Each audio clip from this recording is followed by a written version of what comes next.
up, Beauty Tribe? It's your girl Nadja here, and I am back with another video. And this video is going to be different because I usually don't do these type of videos, but I've been getting a lot of DMs about it, so I thought I might as well go ahead and do it. Now, this video is sponsored. I know you guys are probably looking at the hair action going on. This video is sponsored by Volysvirgo. For all of my astrology heads out there, all my Virgos, y'all better go and visit this site. Even if you're not a Virgo, you should still go and visit it. Volysvirgo is a hair company, and their products are sold to the USA, Canada, Europe, Africa. They are on Facebook as well as AliExpress, but they do have their own website. They are one of the industry's supplying leader in virgin real human hair. Volysvirgo's mission is to offer the best quality, affordable price, and excellent service to help anybody, not just girls. I do say girls in there, but not just girls. I know my boys out there like to get their hair laid, okay? Affordable price and excellent service to help everybody around the world feel natural, comfortable, and proudly beautiful. And sis, I am loving this bob so much.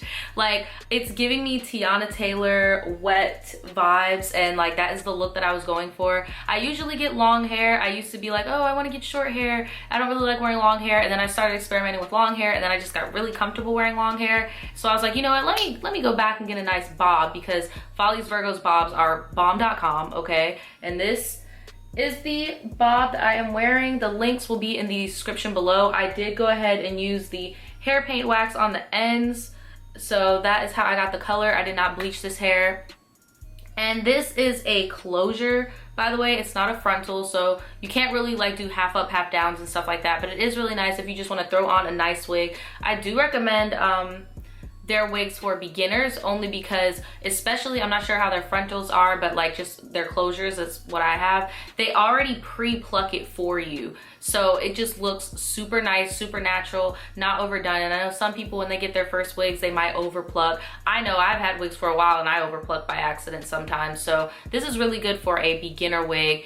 And it's just really nice. The texture is gorgeous. You can choose where you want your hair from. It'll be like the same style, but you can choose the length, where you prefer your hair from, whether it's Malaysian or you get what I'm saying. Let me know if you guys end up purchasing anything. Everything will be in the description below. I highly recommend this wig. It's super cute. This is a super, like, you could either vamp it up and be like, I'm going to the club, or like, I'm going to the supermarket. Whatever you want to do with this wig, you can, okay? It just looks really pretty. This is about to be like my new go-to wig.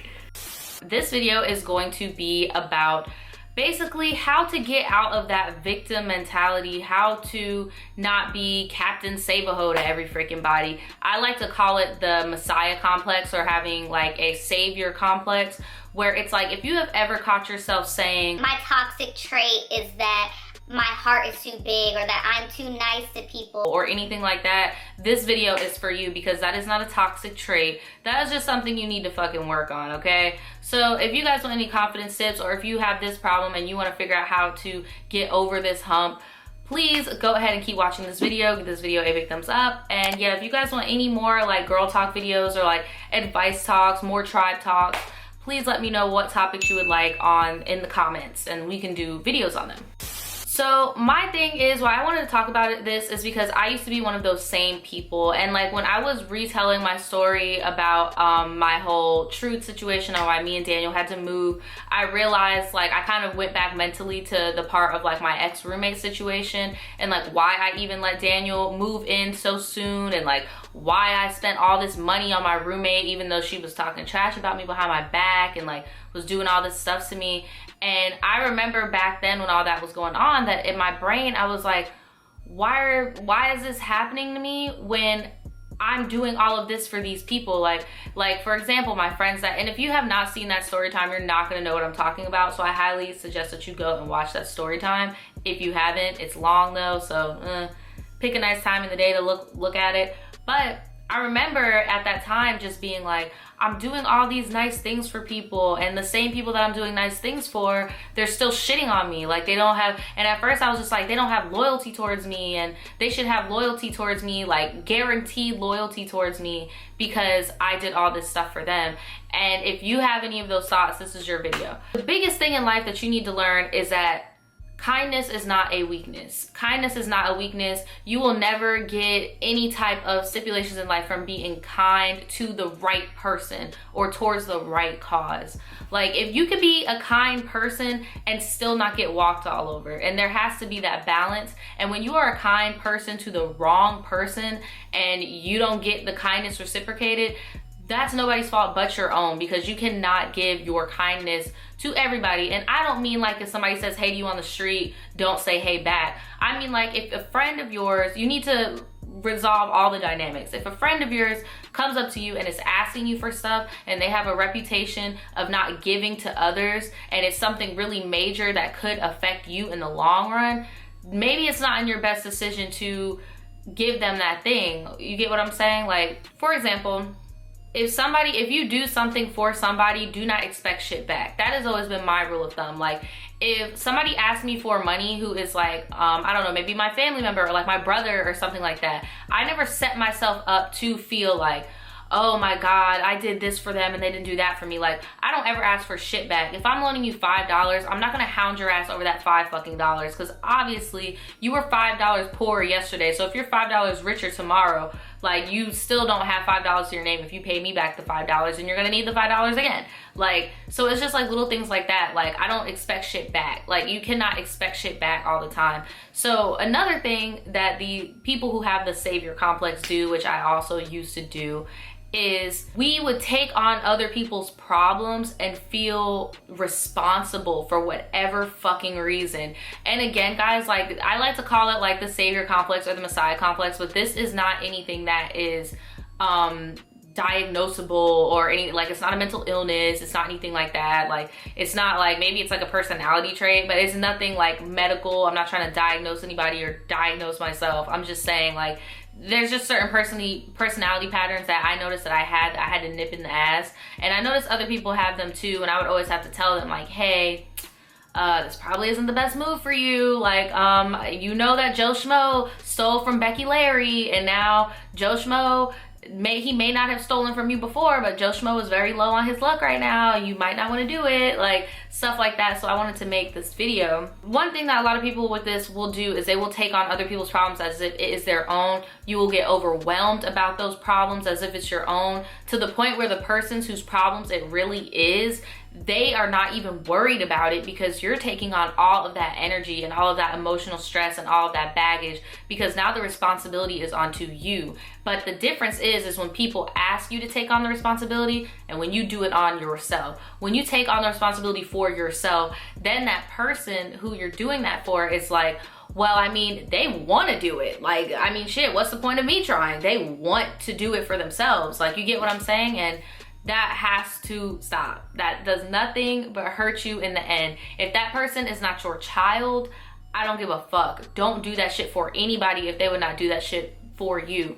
And I didn't start noticing I had those behaviors until I did first start talking to Daniel, and he would like check me on certain shit, like, yo, why are you letting this person do that? Or like, yo, why are you so worried about this when it has nothing to do with you? And I would just be like, oh no, but it does, because, you know, they need me and blah, blah, blah. And he would just be like, they don't need you. They're adults. Those aren't your kids. They don't need you. So that's another thing, guys. If you're having those thoughts of like, oh, they need me, without me, they wouldn't be anything.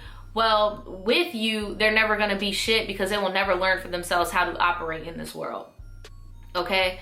Without you, they will learn how to adapt and do things. Like, you get what I'm saying? You don't ever wanna be somebody's crutch to the point where you're crumbling. And some tips that I'm going to give you today, now that I've kind of just broken everything down, some tips I wanna give you is, don't ever see your kindness as a toxic trait. It's not a toxic trait. It's very wonderful to be a kind and giving person. There are not many of those in the world, okay? But what I need you to do is have selective kindness and to know when to go all the way. Because if you have this problem, you are a very loyal person, you are a very hands-on person, you are a very, you know, ride or die, as I like to say. You're a ride or die, right? But you wouldn't ride or die for the cashier at Publix that you just fucking met. You get what I'm saying? You wouldn't ride or die for the bus driver. You wouldn't ride or die for the Uber driver. You need to be very selective of who you give that aspect of yourself to, because it needs to be deserving. And if it's not deserving, it could really fuck you up. Like, it could fuck you up in ways that it'll fuck you up and you think you did a good job. Like, that's the crazy thing about it. So be selective of that kindness. Secondly, you have to come to terms with the fact that nobody owes you shit, so you don't owe anybody else shit. Nobody owes you shit. When you have your savior complex, you do all types of these shit for people, and then when it comes down to it, you're expecting reciprocation and they don't give it to you. I mean, it's really not their job to give it to you. They don't owe you shit. Like, they just don't. Rule number 3 is try to find other people like you. Try to find other people that you've noticed are like really nice, or like really are giving, or maybe have been taken advantage of a lot. Try to find other people like you to hang out around, so then you can help them also check on their behaviors, and you also have like that kind of cushion to know, like, okay, they're not gonna try me on that shit, because after this video you better not still be doing this, okay? Just, hey, try to find people like-minded like yourself. Another strike 4 are the people that you need to look out for that will use people like you. The people that all the time be talking about, I am such a nice person, I am such a nice person, oh my god, I am so nice. Those are the people you need to look out for, because a nice person will never just be like, oh my god, I am such a nice person, I do this for people. They're gonna do it with actions. Okay, they're going to do it with actions. There are things that I do off camera that I do not show on camera, like me giving back to the community, me volunteering on the street. I don't show shit like that because I don't feel the need to, because I don't get gratification from bragging about the things that I do. You get what I'm saying? And that was another thing, like even with my past, with my old roommate situation, me sitting in front of that camera making that video was the first time I ever was like, damn, I did this for that person, I did that for that person. But I never went to their face and said, but I did this for you, and I did that for you, and I did this for you, and I did that for you. Because that's the difference. You gotta watch out for people that like to talk about, oh, well, I did this, so I'm a good person, and I do that, I'm a good person. Or like, no, and I'm not talking about anybody in specific, but these YouTubers that be getting cameras and be going to the homeless shelters and be giving homeless people thousands of dollars, or like, look at me being a good person. Like, that's, bro, you gotta watch out for shit like that. When it comes to in real life, when you're meeting people in real life, you have to watch out for shit like that. What other type of people do you have to look out for? Oh, the other type of person you need to look out for are people, especially if you notice you've had this trait, you need to start looking at your longtime friends. Okay, it's your long-term friends, because I did have to weed out my long-term friends. I had 3 best friends, and now I only have 1, because I sat and I realized that 2 of them were taking advantage of that trait that I had, and they had been doing it for years, one of them even since childhood, and I never really noticed that they were doing it until I really sat down with myself and was like, okay, Nadja, okay, focus. Sorry if the lighting and shit changed. My vlogging camera died, so yeah. What was I saying? Yeah, you really need to review like past your long-term friends and just see if it's more of a beneficial relationship for them than it is you, and that if you're the one that, like, whenever you guys go out to eat, you're the one buying food, or like whenever you guys go somewhere, you're in your car, or like little shit like that you need to look into. Or like, maybe on their birthday you buy them shit every year and they never get you anything. Maybe they're always at your house and you never go to theirs. Maybe every time you can't make it somewhere, or maybe every time you want to hang out, they're out with another group of friends, or they're out with other people and they don't invite you, stuff like that. Just peep little things like that, like when people only hit you up when they need something. Now, another thing that I want you to look out for in a person, if you do have a well, not a God complex, Jesus. The people who are fucking with you got a God complex. A savior complex is, look at certain friends or family members, this also goes for family members, that always take things from other people or do other people dirty.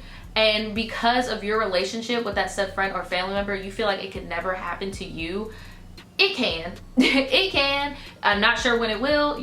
Nobody knows when it will, but it can happen. So I would also keep an eye on that. Like, and it's one thing if you, because the majority of people who have these savior complexes have a hard time really cutting people off. I feel like that's my main thing of where I kind of differ from people who have savior complexes. Like, it ain't shit for me to cut people off. But a lot of people have problems with just forgiving back to back to back, and just sweeping everything under a rug multiple times. And this also goes for people who are in relationships with people who are abusing your savior complex or whatever. Usually girls would be in relationships with bum ass dudes, or dudes who be in relationships with girls that constantly want and want and want and want because they know you're going to say yes. Things like that. Like, you really need to look out for shit like that, and you really need to learn how to keep these people, because I understand some of you guys with the savior complex don't like cutting people off. You at least need to learn to keep them at like a 10-foot pole. Like, you get 10-foot pole away. You get what I'm saying? Keep that between y'all, okay? So you won't get hurt, but you could still have somewhat of a relationship with these people. I don't know why you would want a relationship with some of these people, but I know for some of y'all it could be hard. But 10-foot pole, bitch. 10-foot pole, okay? So yeah, that is pretty much it, guys. Let me know if you have any more questions. Basically how I coped with the thing was to just, with the issue, was to just cut people off, be a little bit more cautious with people. Oh, another thing I want to mention, when you do finally hurdle your savior complex, it is very important to not treat people the way the people you cut off were treated.